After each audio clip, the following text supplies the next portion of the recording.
You're listening to the podcast between doctors and friends.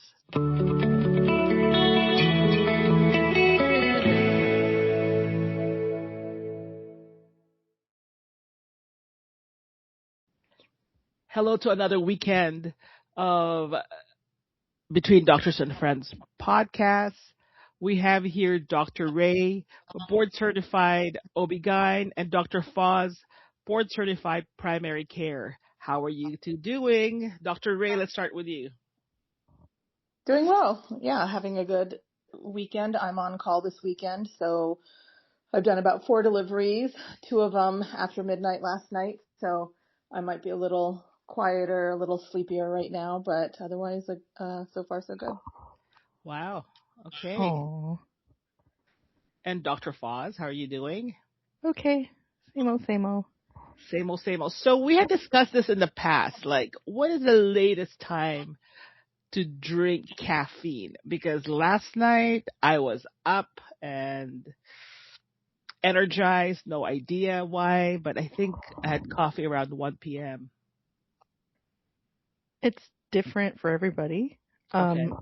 Some people are slower caffeine metabolizers. Some people, it doesn't bother them at all. So it really depends on you. And I do think it does change with time. Like, I think what we could do when we were like in high school and college with caffeine probably doesn't fly as you get older, but it's variable. In general, if somebody's having trouble sleeping, we would recommend to restrict caffeine till like no more after either noon to 2 p.m. or so, depending on how it affects them. And then I'm just worried that everybody says if they normally have 4 cup equivalents of coffee throughout the day, they'll just cram it all in before noon or something. I'm not sure that's really in everybody's best interest, but it's everybody's metabolism rate for that can vary. Wow. And I have a question for you. So I have a friend that is not allowed to take any caffeine for some medical tests coming up. Any recommendation on like how she can stay up and energized without the caffeine? Well, I mean, get enough sleep. Get good sleep, drink plenty of water. Yeah. That's it. I mean, isn't like a way. I mean, caffeine is an artificial construct that that somehow people brainwash people to think that they needed it, but you don't. If you sleep and you exercise and drink plenty of water, you should be able to function during the day. Oh. Right. And you can directly trace the rise of the coffee culture with the rise of Starbucks. Yeah. Okay. Yeah. I told my kids, when they were younger, I didn't want them drinking coffees and Cokes and stuff like that to get addicted to it, because I know so many people in my life who claim they can't function without a Diet Coke first thing in the morning or coffee first thing in the morning and all of that. They have to have their, cups of coffee when they get to work and, drink 4 or 5 cups of coffee. Otherwise they can't function. To me, it's a form of addiction, and they've just conditioned their body to be addicted to the caffeine. I told my kids, because those Red Bull drinks and all those drinks were very popular when they were younger, and they would have who were 8, 9, 10 years old drinking them. And I told them, I didn't want them drinking any of that because, caffeine is not necessary and it's harmful. And, and I'm sure Dr. Foz can probably tell stories about all these, people who are so addicted, drink so many of them and end up with heart palpitations and heart conditions and whatnot. So insomnia, caffeine, that's a big one. Insomnia, exactly. Yeah. Host. Yeah. Yeah. It's just. Oh, we lost Dr. Ray here. We lost you, Dr. Ray. So just to pick up what she was saying, it's not necessary to have caffeine, and if you have to have caffeine, I think we need to explore why. Are you not getting enough sleep? Sleep is not protected in our society at all. And I think that's stupid. It's an absolutely necessary biologic function. Uh, and yeah, don't. I mean, if you like coffee and you want to have caffeine here and there, if it's not interfering with your life, it's not a big deal. There's some thoughts that it might help with focus and all those things. But my question is like, why do you need that? Like, are you not getting enough sleep? Are you super stressed and not paying attention? Things like that. Hold on. Dr. Ray, you okay? Yeah. Oop. Your audio's kind of shaky.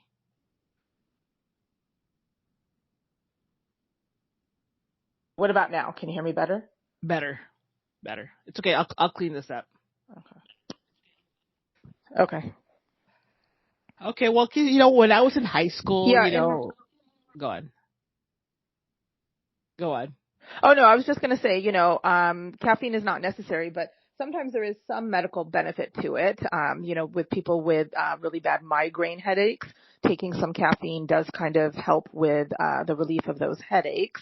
And then caffeine is a stimulant, and again, it's not my area, and correct me if anybody knows better, but like with diseases like ADHD, they will sometimes recommend a little bit of caffeine with that because that will help, potentially increase their focus.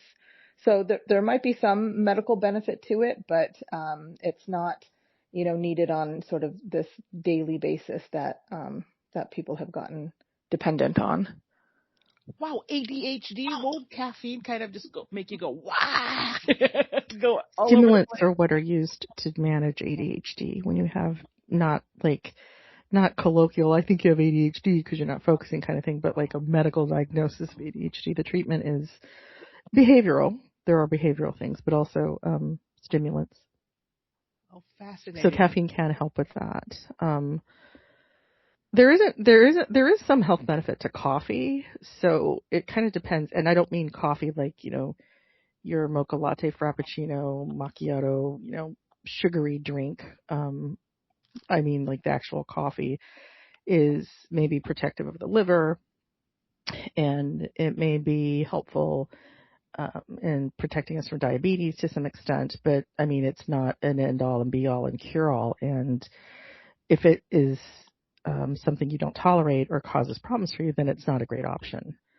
But to focus so much on caffeine, once again, the ideas would be like, hey, maybe get more sleep or something. Yeah, I remember, when Starbucks did, they made coffee taste better, right? But for me, it was, Did they? Did they really? Just made it more accessible. I mean, it's more accessible, and they made it trendy, Well, you can walk around with your Starbucks cup, and when I was in high school, my best friend's mom, kind of showed me how to make this Vietnamese coffee at home, and that was kind of boom. That was so delicious. You've got to get this little metal thing and press the coffee. But yeah, Vietnamese drip coffee is awesome. Right. So, I mean, I am reliant on caffeine when I take these long drives just to keep me awake. But well, are you getting enough sleep? Did you get enough sleep the night before, or are you doing what a lot of people do when they have a long drive? Like you're stressed out about packing in your trip and staying up late and all those types of things. Exactly, because I'm a slacker. I pack right before I leave. I wanted to bring up a topic that I've saved many, many weeks ago, and I realized I never brought it up. Dr. Pimple Popper, Sandra Lee. She had a heart issue. Did you guys hear about that a long time ago? Do you know anything about it? I don't. I thought it was she had a stroke. She had like a mini stroke. That's true. It's a stroke. Okay. Well, somehow. Oh, that's right. I remember hearing about that. Did we talk about that, or was that? No, we didn't. We missed it. Was there? Yeah, I'm not sure. I'm not sure of the details. I don't think they put a lot of details out there other than saying that. And I don't watch her show. So maybe on her show she addressed it a little bit more in details, but I don't remember. I don't know anything about it. Got it. She thought it Neither. was just a hot flash, and she said that a part of my brain died. Well, a stroke is a heart attack and a stroke are similar in a lot of ways, except they're in different organs, right? So it's damage or tissues basically that are downstream from a blood flow that's been interrupted. So when it's interrupted for long enough, it'll give you death of that tissue, and that's either a heart attack or a full-blown ischemic stroke. To be fair, there's other types of strokes. There's like hemorrhagic strokes where there's damage to the brain because of a ruptured blood vessel. And there's other things, right? But I mean, that's what the definition of a heart attack or stroke is. It's damage to the tissues because of insufficient blood flow. Oh, wow. Okay, well, I guess she's fine now because it seems like her show's back. Well, there's with strokes, there's also things called TIAs, or we would call them, like in lay person's terms, like mini strokes. Okay. So these are by definition symptoms of a stroke that are resulting from the same thing that would cause a full-blown stroke, but they reverse themselves and go away before, there's any permanent damage. So those are called TIAs, or transient ischemic events. And they basically are the same thing. They typically resolve. I think the full definition is you have full resolution before 24 hours. If you have full resolution around 24 hours and beyond, it's something called a reversible rind, a reversible neurologic defect. And then you have ongoing symptoms and problems with it. That would be a full-blown stroke or cerebral vascular accident is what we call them. But they're all like the spectrum of the same thing.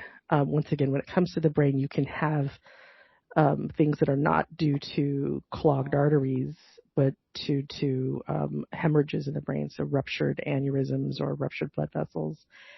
And you can also have something called embolic strokes, where you have blood clots that are from other parts of the body. Typically, like the most classic example is when somebody has an irregular heartbeat rhythm called atrial fibrillation that causes a blood clot to form within the chambers of the heart that could essentially then just be flung essentially into the brain and clog some of the blood flow there. So there's many different types when it comes to the brain. And it's hard to know what happened to hers, but a lot of people who have mini strokes or less severe strokes can recover fully. Wow. Fully. Yeah. A lot of people have silent strokes. Well, I don't want to say a lot. Like, it's not like everybody's walking around with silent strokes. So Yeah. I don't say that because then it's like panic, right? Like panic ensues. But it's not unheard of in older people, particularly those with my favorite topic, uncontrolled hypertension. That will commonly happen. I've had two recent situations with that. A patient who came in with some neurologic stuff, and it was hard to tell what it was exactly. It certainly wasn't a classic stroke, and I did a big evaluation. Turned out this person had a little tiny stroke in part of their brain, and that was responsible for the symptoms. And this person did have risk factors, hypertension, some known heart stuff, pre-diabetes, bad cholesterol. I mean, there was already stuff that was there that kind of set them up. And then a good friend of mine, her mom actually just passed away yesterday, and from what we call multi-infarct. Well, I don't think from this, but multi-infarct dementia, otherwise known as vascular dementia. And this is a very nice lady who'd battled, diabetes and hypertension for half of her life. And I don't know the level of control. I can't comment because she wasn't my patient. But she started having, she started falling, and an elderly lady, and she started having more problems with her memory. And it turns out she had a series of small strokes here and there. And eventually, so you can have them that are fairly silent. They don't necessarily have huge symptoms, but when you stack enough of them together, it essentially damages your brain. Oh wow. And then so that's actually people say, well, my grandma had dementia, the most common type of dementia is Alzheimer's, which is just essentially a way to think of it is dementia without any other cause. It's just the brain is not functioning well, and we don't know a whole lot about it, and we don't have really effective treatment for it. But there's other types of dementia, and the second most common one is probably under-recognized is vascular dementia, where you have a series of little bits of brain damage here and there over time, and that can look the same. You have memory problems and mobility problems and all those things, and everybody chalks it up to getting older, but it ends up just being something like that. Oh wow. And is that kind of stroke, is that like a fast, if you get that after the many mini strokes, is that a fast death, or is that? It can or can't be. I think typically if you have a major stroke, you can that can lead to immediate passing, right? I remember very clearly a poor lady that I took care of many, many, many moons ago when I was in training, and she was somebody who was an older person who smoked cigarettes and was at work. She's a little older, but she wasn't elderly, and she was found at work, like on the floor, like somebody walked in and just found her laying there, and it turned out she had had a major stroke. When we scanned her brain, like it was huge, huge stroke that was not going to be survivable, but she was still with us, and so her family came and took a look at it, and she wasn't conscious, and we gave her some time to see how she would do, but it was just really large damage to the brain from a large stroke. And so they elected to put her on hospice, and she passed away about 10 days later or so. 10 days. The idea was that they didn't think she would have, even if she did manage to regain consciousness, which, I still remember that brain scan, and that's a lot of damage, that she wouldn't have a meaningful quality of life. Uh-huh. She wouldn't be able to interact or take care of herself, or maybe even be fully aware of things, or who knows. And so once again, the idea was to just, hospice as opposed to anything else. And unfortunately, there wasn't much we can do, Yeah. Like once it's done, it's done. I can't reverse any of that. But you can have little strokes that kind of creep up on you. And that's why, as you guys know how I feel about this, make sure your blood pressure is perfect. Yeah, everyone needs a blood pressure device at home. I don't know if you have to go that far, but just in case. See your doctors and get your blood pressure checked every year or two. If it's a problem, follow up on it. Don't run away scared. Just take care of business. Stroke and pregnancy. Anything related to that? Pregnant women with. Pregnancy is what they call a hypercoagulable state, which increases their risk of blood clots, in the legs, traveling to the lungs, traveling to the brain. So pregnancy-induced hypertension. Right. Yeah. So there is, a risk for pregnant women for sure. Yeah, I know someone who got pregnant and then she had to start taking metformin. Like, I guess she probably learned that her glucose somehow just kind of spiked. Is that common? Yeah. Or maybe it is. Okay. All right. Well, I'm going to show some clips here that I saved on my Instagram. Just to clarify something. So glucose and blood pressure are not one and the same. Yeah. Remember that, okay? All right. I want to share some clips here that I kind of save throughout the time when I'm doom scrolling Instagram. I'm like, you know what? I want to ask the doctors this. Let's see if I could pull this up. Let's see. All right. Let's start with this. Oops. Eating bagel and drinking a soda This is spiking your blood sugar. Eat bagels and they're like, oh, it's a whole wheat bagel, it's fine, and it's very high glycemic effect when you learn that that's as high as drinking a soda. Yeah. Pretty high effect on the blood sugar. The other thing that people don't know is that oat milk has a very high glycemic load, very similar to soda. Yeah. So I take a gosh. off oat milk. Spinach, broccoli, avocado, those are all like 1 to 3, right, of glycemic load. That's helpful. A medium apple is a 6. A cup of blueberries, a 6. Black beans, a half a cup cooked, is about a 7. Sweet potato, half a cup cooked, is about an 11. Right, so that's where you start going like, oh, that's why that sweet potato tastes so good. Oh, yeah, like our brain knows where the sugar is. Absolutely. Yeah. And then higher is going to be white rice. A cup of that gives you a 23. Yeah. Okay? Which again, like that 20 is going to be high glycemic load, right? So that's a full cup of white rice. That's going to be out for insulin. Yes, that is out. Too much is going to really spike your blood sugar, and then your insulin receptors can't keep up with that. Exactly. A bagel can be anywhere from like a low 20 to a 30, just depending on the type, the size, right? But that's like your blood sugar. And then, of course, like a sugary soda will be a 25. People like... All right, this is from Natural Doctors and Dr. Jen Stagg. Feedback. Can I give you some feedback on that? That's going to be real bitchy sounding. Go for it. Okay, I'm just over it.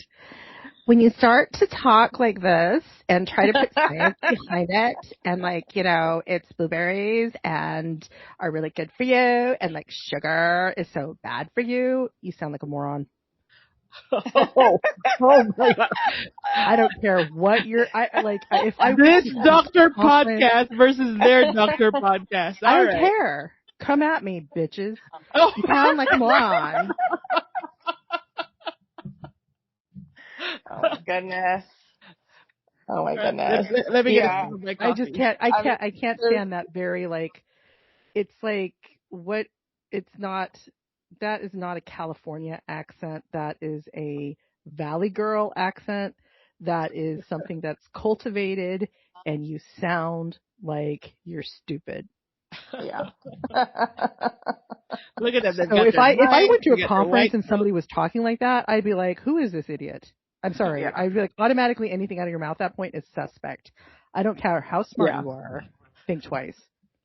Yeah.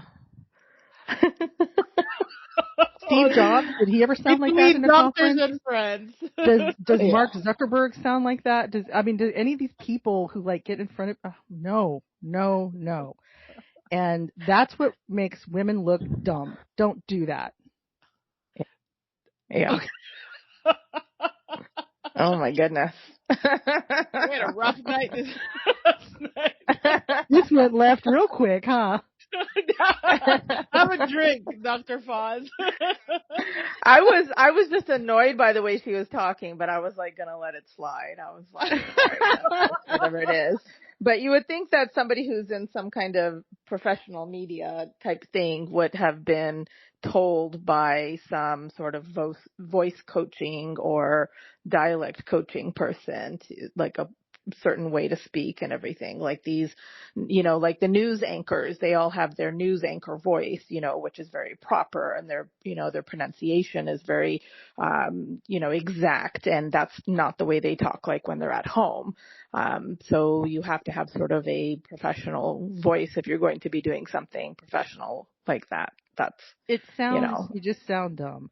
And it's not a regional accent. It's just a way of speaking that is what everybody tries to do. Like the other thing that I can't is when they start like using their fingers, like they're putting their fingernails in the frame of things. They're like clicking their fingers together.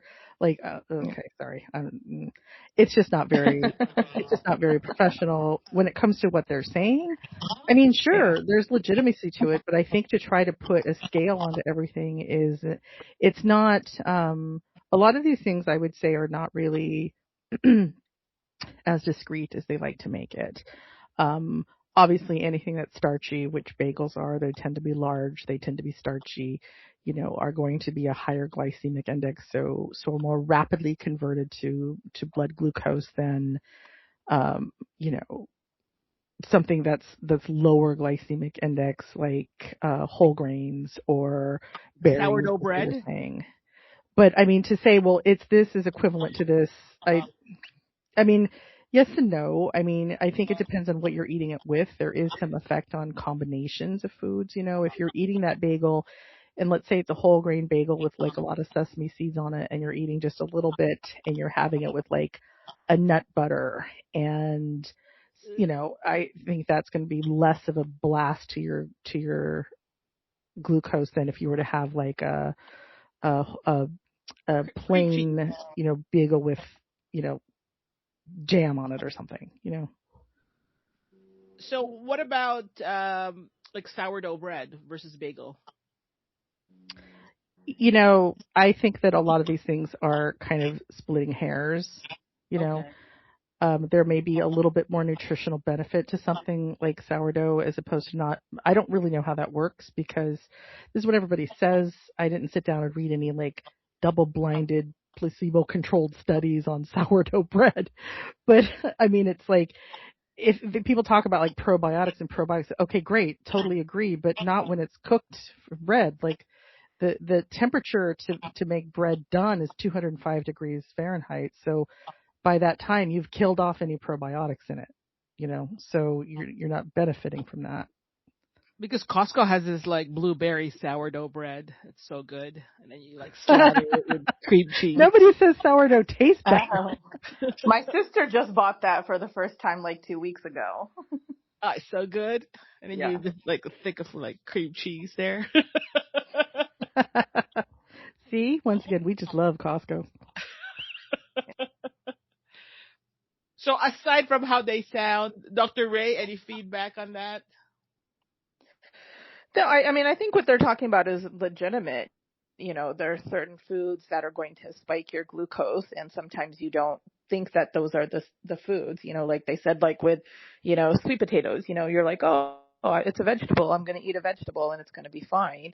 But there are certain foods that spike your levels even more. So definitely, if you are diabetic, you need to, or you should, take some kind of nutrition class to learn a lot of these things to see how it affects your blood sugar. I know with our pregnant patients, we send them all to, with the pregnant diabetic patients, we send them all to a nutrition class so that they can learn about portion sizes and what foods, to eat and what foods not to eat. And then are taught how to check their blood sugars and can see, the effects. And I'll have a lot of patients come back and I'll be like, how's your blood sugar? And they'll be like, well, it's fine, except one day, like I ate a tortilla and then my blood sugar spiked. So they can actually see the direct effects of eating certain foods on their glycemic index. So the science is there. That's what they were talking about is legitimate. So I agree with everything, that they say. I kind of take a little bit of the glycemic index thing. So when you actually look at beans and lentils and things, like they are a starchy food, but they are a resistant starch, and so there may be less of an impact overall. So try to putting it on a scale, I think, is really difficult, And then once again, everybody's different. You'll have patients who have sugar problems and they digest rice just fine, but you give them a piece of bread and it's a problem. I do think there's a little bit of individual variation into that. I think to focus on numbers like that, I don't think is great. And that's where the role of a continuous glucose monitor can be helpful, because it can give you an idea as to what works for you or what happens with you when you eat particularly foods, because everybody's a little bit different. Yeah, I digest white rice really well, but bagels stuff me up. So I try to avoid them. Well, also bagels tend to be, I mean, I never see bagels that are small. Like bagel bites. They're they're huge. Like, I mean, they're like really, they're ginormous. Like, people bring in Noah's sometimes to work, and like, wow, that's a huge ass bagel. Right? No one goes to the bathroom after that. Eat a bagel before a long road trip. All right. Bagels, biscuits, muffins, sourdough bread, white bread, wheat bread. What would you? Who cares, right? As long as you enjoy it and you don't eat it every day. Well, it depends on your medical history and what you tolerate. Like if you have celiac disease, you should not have a good portion of that. Like, that wouldn't work. And if somebody's diabetic, then those higher carbs may not be your best choice as the base of your diet. And you may wish to think about other things. And the sweet potato thing, I take a little bit of, I kind of disagree with that a little bit. There's many different types of sweet potatoes, and some of them are very, very, very fibrous. And I think that's why they're considered not so bad compared to, like, let's say, like a standard russet white potato, because there's so much fiber associated with them. I think that's something that's also not appreciated in the American diet. We need to focus on getting more fiber. Fiber, fiber, fiber. What are good fiber in the morning? Well, I mean, you can have Oatmeal, anything you like in the morning. Oatmeal, bran cereal, bran muffins, Fruit, berries would be a great apples. choice. Okay. Nuts. If you're looking at traditional foods, you don't have to have. I mean, if you want to eat a salad for breakfast, go ahead. You can also things like egg white scrambles. That's a great thing because if you have somebody who has issues with their sugar, cholesterol, whatever, egg whites don't have cholesterol, and egg whites don't have they're low glycemic, they're protein, and they're a complete human protein. And you have that with like maybe some spinach and some tomatoes chopped up in there or something, and then you have some fiber Wow. as well as your protein. Now let's talk about oats. Dr. Ray, you mentioned oatmeal. The thing right now is like oat milk. I find that so sweet. Um, and then I see a lot of information about how oat milk is not good. You guys have any feedback about oat milk? I don't think I've ever tried it, to be honest with you, so I don't know what it tastes like. But Yeah, a lot I, of these plant milks are not really milks per se. I yeah, think they're like emulsions, but if you're getting, a lot of them are sweetened. So even things that are lower calorie, lower nutritional density, like almond milk, if you get the sweetened one, then you're going to get a lot of carbs, and it may be that with oat as well. And then Mhm. also oats are carbs, and if you were grinding up the oats, soaking it with water, and then squeezing out the solids, then you're also getting rid of a lot of the insoluble fiber. What about those like packet oatmeal? Just add hot water to them. Like the Quaker Oats packages. Uh huh. Versus like the one that you buy, by weight, by pound. Well, the thing to know, first of all, a lot of those pre-packed kind of things are going to be sweetened, and that's where the difference is, right? There's a lot of other stuff mixed into it. When you talk about oats, there's steel cut oats that are just oats that are like cut and they're raw and they take a long time to cook. So I think they take, like, you have to simmer them for I don't know how long. They're much more of the natural form of the whole grain. When you talk about like Quaker oats, like the kind Yeah, that with comes in the the apple canister. flavor that everyone loves. Well, the ones in the little packets, like I said, they're often sweetened, and so that's where some of the issue comes from, right? I mean, you can take anything that's healthy and you can make it unhealthy. Like, let's say a bowl of strawberries, right? A bowl of strawberries is really healthy, but if you dump on a bunch of sugar and whipped cream, then we've now made it unhealthy. We're Yeah. less healthy, if that makes any sense. And then when you're talking about like oats that are like in the canisters that are not sweetened, there's like the quick cooking or the old fashioned, all those things. Technically those are, because it takes a long time to cook oats, those are pre-cooked, and then they're like steam cooked, and then they just roll them flat and dry them, and so that's how come you get the flakes. So they are a whole grain. They aren't altered in any other way as long as there's just oats on the ingredient label. They're just not the steel cut kind of stuff, and so it's a texture issue and a quick cooking issue. So it's just a convenience food, but I don't have an objection. Wow. Okay. Well, I'm gonna share another video that I saw. I said, let me save it for the show. Hold on, let's see if this is a video. It's not a video. Look at that. but I'll share it anyway.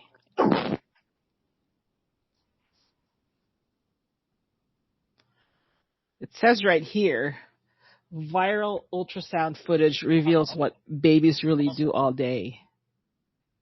Let's see if it's What is that? there. It is. Okay. What babies do in the womb? They're Uh-huh. yawning, Yeah. stretching, Yeah. digging uterus, Yep. relaxing, Yeah. They'll sleep too. severe kicks, sliding. What the heck? Yeah. Hiccups. Hiccups. Yep. 15 weeks. Crying. They pee too. Did you know Urinating. that? Yeah. Yeah. Drinking. Yeah. Jumping. Yeah. Oh my gosh. That's all normal. That's all normal part of fetal development. That's a good thing. You want an active baby in there. Yeah. It means it's getting enough blood flow. That's why Yeah. you want an active baby.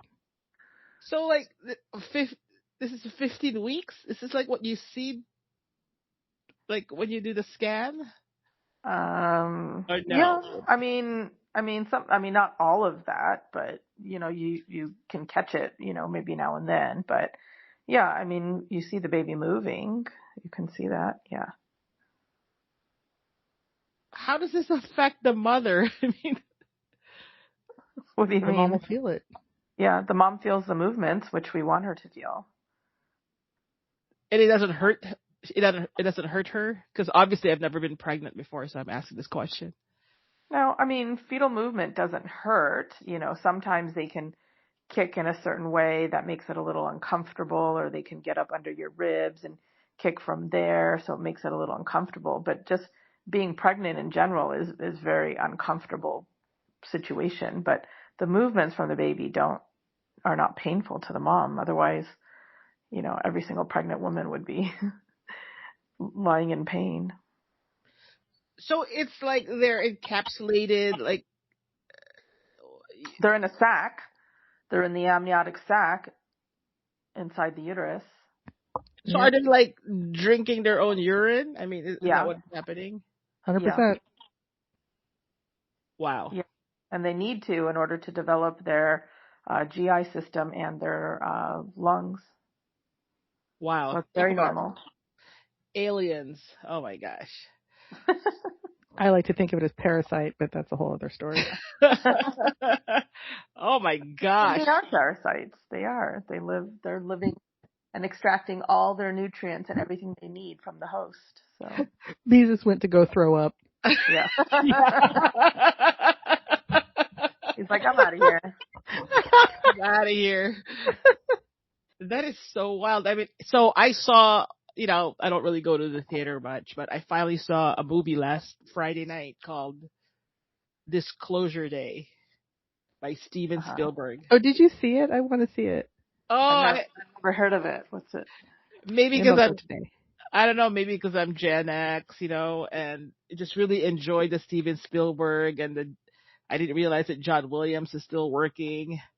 You're kind of like dun dun dun dun dun dun. I mean, the whole movie, I'm like, oh, there's John Williams. Is that John Williams music?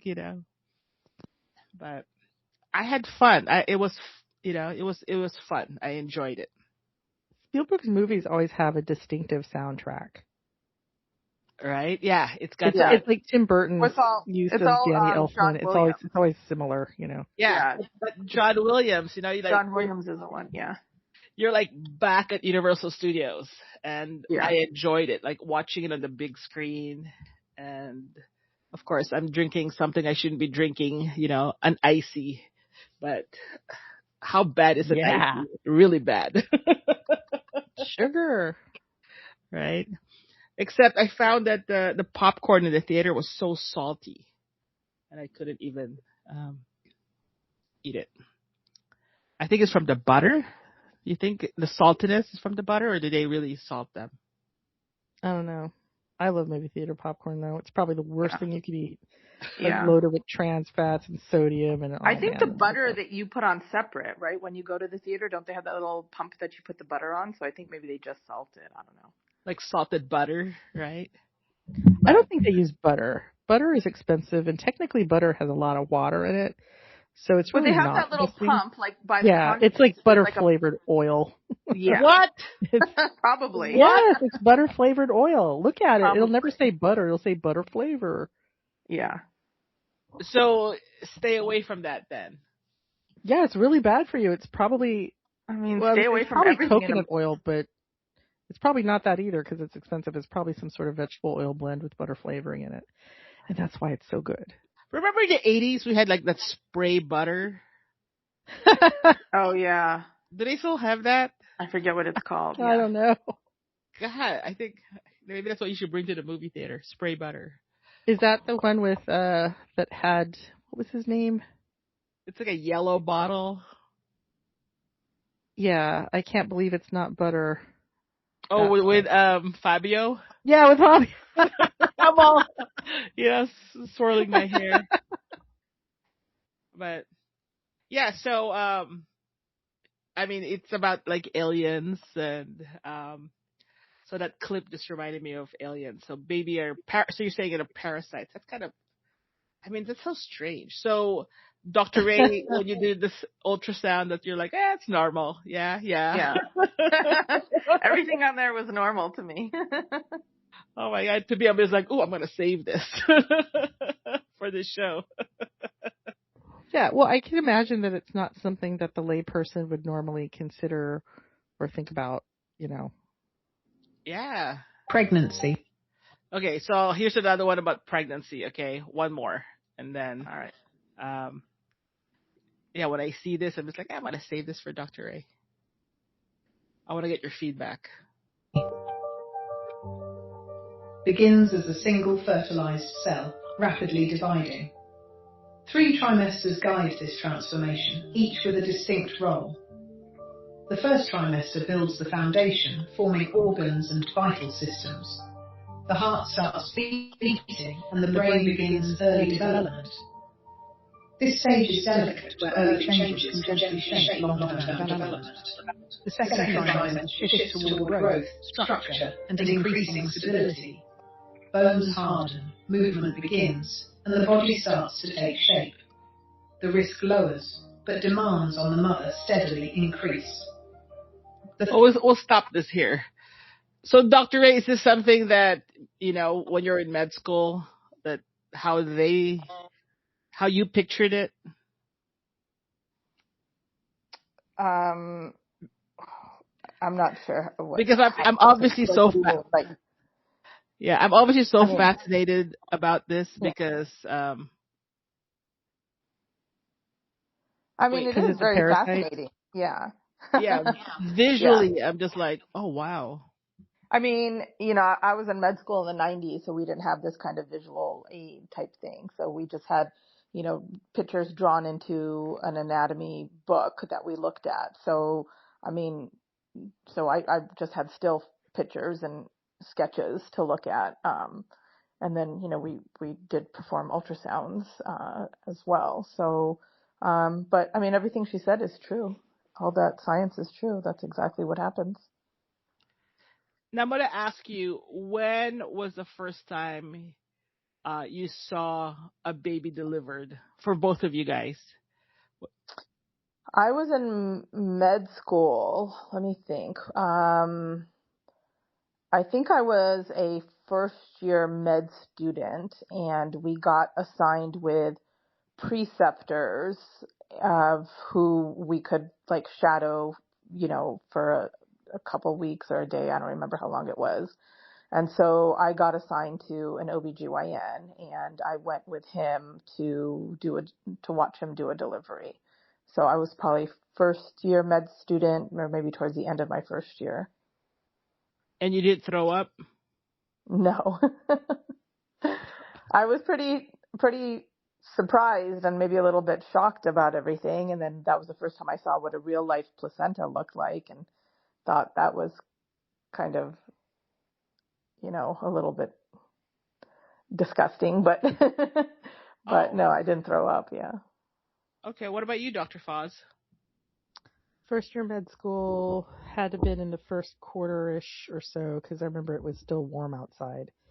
And we had time that was not just books, but we were taken into the hospitals and, taught to how to do a history and physical and see things and just kind of be exposed early on. And so they took us into labor and delivery. And I remember the resident that was also kind of showing us around. And so we all watched a delivery, and I was like, okay. And one of my classmates passed out. Passed out. Yikes. Yeah. And Yeah. you didn't throw up either. No. Wow. I remember thinking, I don't think I ever want that to happen to my body. I thought that as well. I thought that too, and go like, I can't believe people have babies. I don't know if I want to do that. You know what surprised me the most was the first time I ever saw a cesarean section. That really? when I was like, that Okay. was like, I remember thinking, you can do that? Like, you can do that? Wow. What about you, Dr. A? I don't have a very strong memory of my first C-section. So it must have been, Because you probably passed third out. year. No, it must have been third year med school. I've never passed out. It must have been third year med school when I did my OB rotation that I probably saw my first C-section, but I don't remember anything about it. It didn't make an impression on me I guess for some reason or something. I remember the first delivery, but I don't remember the first C-section. I remember the first C-section I did. I remember the first one that I did when I was a resident, but I don't remember watching my first one. Yeah. So the first time you guys had to, do all students have to kind of do surgery, like cut, Well, Well, you they don't don't do the. You're not doing the surgery, but you have to do a surgery rotation. You'll assist. Okay. And sometimes they'll have you do more things than others. At some point through somebody's medical education, they're going to do some sort of surgery on somebody. And, but all students rotate through OBGYN. And surgery. Did you have classmates that just couldn't handle blood like that or cutting? Yeah, definitely do. And did they become? I don't know, actually. Did they become what? Did they become doctors? Did they? Yeah, I mean, there are a lot of doctors that don't deal with cutting or blood. Yeah, you don't have to be a surgeon or to do any of that stuff. Yeah. But I don't remember anybody like being like, oh, I can't, this is gross, I can't do this anymore. Like I said, I remember somebody passing out, but that was, I mean, it happens, and then everybody just kind of picks himself up and goes on. Yeah. So is it just like cutting chicken at home, Or tell me from someone who will never get close to that. No, it's not like cutting chicken at all. Okay. It's much more, for the record, more skill. Yeah. much more skill, much more delicate instruments, much more control over your cuts. Though I can say that I've gotten a lot better at carving stuff for the dinner table, knowing what I know about surgery. Really? Yeah, like I know where to I know the tissue planes, and I know like how the anatomy of a joint works, and so I know where the joint capsule is and like all that stuff, And how are you guys about cleaning fish? What? My family doesn't eat a lot of fish, so I've never cleaned a fish. So I buy any fish that cleaned. any fish that I cook or whatnot is already it's just a fillet. So even from like the trout farm. I've never Dr. purchased fish from a trout farm. I took you fishing at a trout farm. Yeah, I've been to a trout farm, but I've not taken fish from their home to cook it. Or if we did, our friend B probably did it. I never did it. All right. So as people with friends, doctor friends, can we rely on you guys to just like, cut that turkey, clean that fish, or would you guys No. That's be cooking and not medicine. Yeah, no, same it's not the thing? same. It's not the same. I mean, I almost like passed that one. I think I did that at my first Thanksgiving turkey, and then there's stuff inside it, Uh-huh. and I have to like get it out of it. I'm like, no, I can't. Oh, I mean, I'm fine with like gross stuff like that. Things don't gross me out very much like that. So I'm fine with that kind of stuff. But, you know, I mean, like I said, my family's not a fish eating Uh-huh. family. And so, I've not had that occasion or opportunity to clean a fish. So, but that's just me. There might be plenty of doctors out there who are fish eating families who the doctors can easily clean that fish and not have an issue. But that's Yeah, just my not. mom can clean and gut a fish like it's nobody's business. So Wow. I'll just leave it to her. I'm not Yeah. really like that's Okay, just and my thing. another curveball question. Like somehow we find ourselves somewhere and there's like a cow or a horse giving birth and they're having a hard time. Can I like push you guys to like, hey, can you be the one to help them? No. No, that's extremely dangerous. Those are large animals that can trample you. Yeah. No, I think for the most part, they like 90% of the time, they just have them on their own without any help whatsoever. Uh-huh. It's very different than human, delivery. But I do know like the vets and the ranchers and whatnot are able to identify problems like with the calves, and then they are And they'll able assist to, with the deliveries. Like yeah, they're then like they'll assist. I've seen videos of that where like you have like a cattle rancher or like a sheep farmer or something Uh-huh. and the sheep's Yeah. having trouble, they'll just put on a long pair of gloves and just reach in and pull the baby out. Yeah. And I sometimes the wouldn't baby doesn't know. make it and it's not the same as a human baby that comes out that's not doing well. Like they're just like, oh, didn't make it and that's it. Yeah. They're Like farm animals that are treated on a different level. Like we yeah. can't rely on Dr. Ray to like help out. Like, come on, Dr. Ray. I would You're the help OB out. guy. I have no problem helping out. I would not do it by myself. Like if if I was on a hike and I came across a cow giving birth, I don't think I would jump in there and do anything. I would just be like, okay, let me notify some wildlife person that this is happening here. But if I'm walking by and there's like an experienced vet or a rancher who's like, I just need somebody to help me do this, then I would jump in and do that. If I was guided, I would do that, Uh-huh. but I don't have the knowledge to know what to do, but I have a skill set that if you tell me how to do something that I could probably help you and do it. Nice. Skill set. Sounds like John Wick. Yeah. Right. Right? I'm like, go I Dr. mean, Ray. like, if it's a human baby, if I'm, in a department store and somebody's screaming that they're going into labor and having a baby, then I would definitely help because I know exactly what to do and how to do it and everything. But I've never seen a real life animal give birth and I would not know how to do anything to help. So The unless, anatomy is somewhat different, Haps. Like, yeah, yeah. Okay, so let's say, Like the presentation's different. These are quadruped animals that are going yeah, to have four legs to deal with. Like I know with some of them, like they're supposed to come out nose first with their four legs and all that stuff. And if they're not, there's a problem. And like those are not human things. yeah.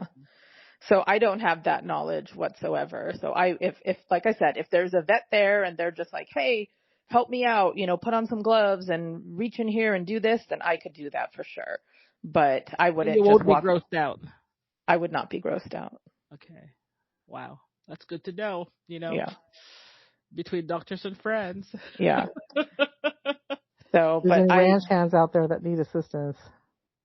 So, I mean, if I happen to be on a vacation on a ranch and someone's cow is having a baby and they're just like, we need some help, I would go and help. I would not get grossed out. I would be interested on seeing what happens. I would probably be asking a lot of questions on how this is done and what to do. And I would do whatever if they needed my assistance for, but I wouldn't just wander into the barn by myself and be like, oh, cow's having a baby. Let me help out. 'Cause I don't know any of that. I would need to basically take the role of a student and then be like, okay, tell me what to do. Like I know how to do some things, but tell me what you need me to do and I will do it. Wow. Now, another question, another scenario, like after a natural disaster and everything's, someone's giving birth. Dr. Ray, like, what kind of tools would you need to help, or even, like in regular life right now? Do you need any special tools as an OB-GYN to help a woman deliver a baby? I can say what I No, would I think is mean, important, but I'll let you would, her take I the lead mean, on this one. yeah, I mean, you just need something to be able to clamp the umbilical cord. So that's it. So like your hair tie, like how would you MacGyver it? No, you can't do a hair tie around it. I mean, I would just, probably, what they do is just get some sort of twine or shoelace or something. And so you just tie it off and get a pair of scissors or a knife to cut it. And that's it. So you just need Okay. something to cut that, or, that's all you would need. I mean, obviously I would like, personal protective equipment. I'd like a pair of gloves, some towels and stuff like that. But, again, the most rugged situation, if I'm on a hike somewhere and there's some pregnant woman giving birth in the middle of the mountains, then, you don't really need anything. You just, she's going to push that baby out. You're going to guide the baby out, and then you just need something to tie off the umbilical cord with, and then, deliver the placenta. And hopefully by that time, some help has arrived. Okay. Now, Dr. Foss, we're on a hike and someone broke their leg. Yep. What would you do? Any doctor would be able to be like, well, if you have to stabilize it, there's hopefully wood and bindings or something. But I mean, I can't. I'm not a orthopedic surgeon. I'm not going to operate on them right there. They just need to be stabilized and then medevaced or assisted out. So going back to the delivery thing, though, in the middle of nowhere. First of all, that pregnant lady should not be in the middle of nowhere. Right. That's really bad choices. Hiking. And then the second thing is like, I'm not worried about, honestly, if somebody had a baby in front of me, I could probably sort of wing it, but it's not just that. It's like, it's the complications. It's like the postpartum hemorrhage and all that stuff. That's the thing. I'm like, what do I need? I need an IV going into their arm with access to fluids. Wow. That's what I need. Yeah. I mean, you're assuming, the perfect situation with being able to deliver somebody like, on an airplane or in the woods or something like that. But yeah, then, following all of that stuff, complications are going to arise. So you're going to want, at least a dose of, IM Pitocin that you can give them to help contract the uterus down. But you can also do, very vigorous fundal massage to get that to come down, and then have the patient do nipple stimulation to release the natural oxytocin.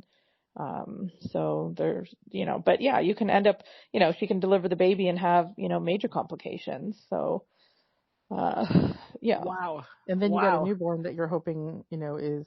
Oh, right. Yeah. Then you have the responding baby appropriately. Exactly. And then you have to keep it warm, and, is it like going to aspirate? Like, is there meconium? Yeah. Is this a complex? I mean, it's not, yikes. Yeah. No, I mean, the first thing I'm doing is calling 911, and then I'll help, That's the first with tool. Yeah. So then I'll try and help, whatever the situation is. But if as much as possible, try and get her to a hospital would be great. But if that baby's coming, then I would know what to do with a human baby. Yeah. And most babies are born normally. It's like most babies are born without, I mean, if she's hiking, must be having a normal pregnancy. Pretty good shape, probably. Yeah. Right. Yeah. Now, it's summer. People are hiking. If someone fell, what do you recommend? Like, don't touch them, don't move them until help comes, or Depends on the nature of the injury. Yeah. Okay. Like the neck. I think the thing to worry about is two things. Is like, are they bleeding out? Like, are they injured in a way that they're bleeding where they are suffering like life-threatening blood loss? Okay. And the second thing is are their injury, like if it's a fracture somewhere, is it enough where it's threatening the viability of that limb?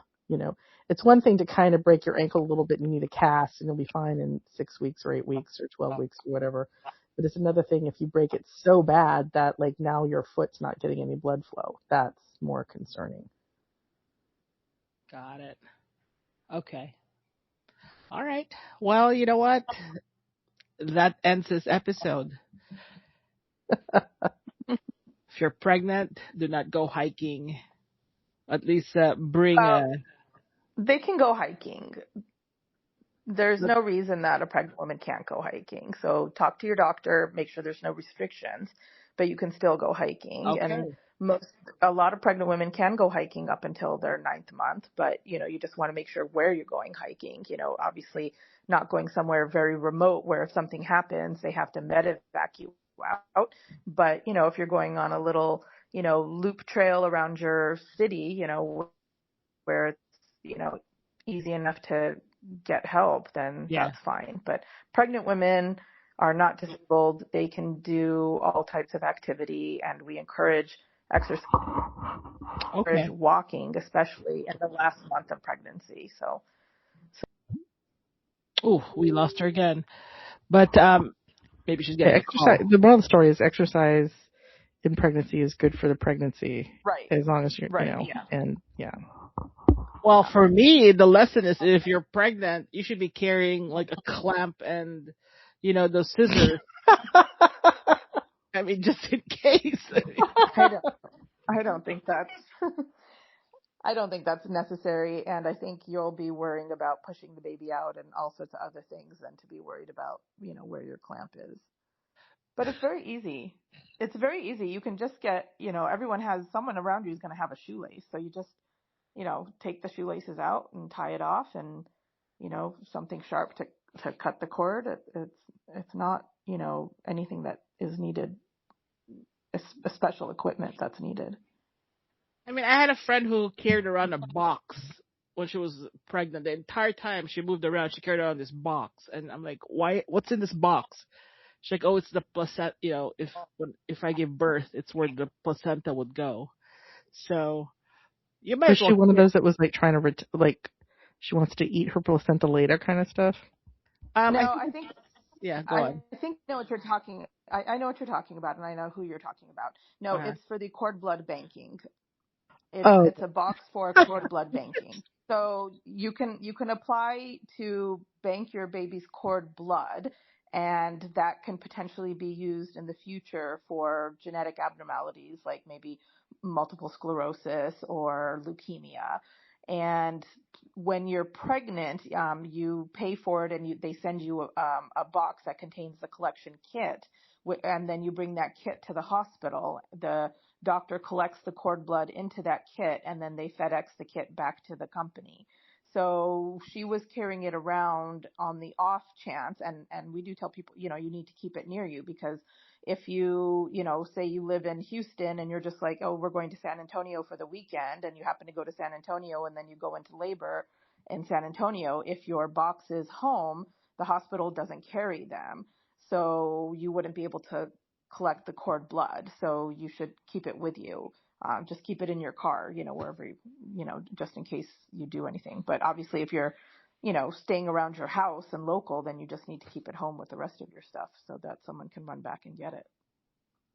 Yeah. So, you might as well carry a clamp and a scissors, those medical scissors in a package. I think, companies like munchkin.com should sell that as a package, Yeah, but that's for the very rare person who's, baby that's born. I can't even think of a percentage, but it's probably one in, I don't know, 5,000 babies. So, all these women are not going to be carrying that stuff around for that very rare chance. I could probably especially if you live in civilization. I can probably put together one from Daiso, and use that for the baby shower. All right. All you need is shoelaces. That's it. Shoelaces. Wow. Boy. All right. Well, that ends this episode. This is kind of neat. Stay tuned again for our next episode that will drop in the future weeks. Bye. Bye, everyone.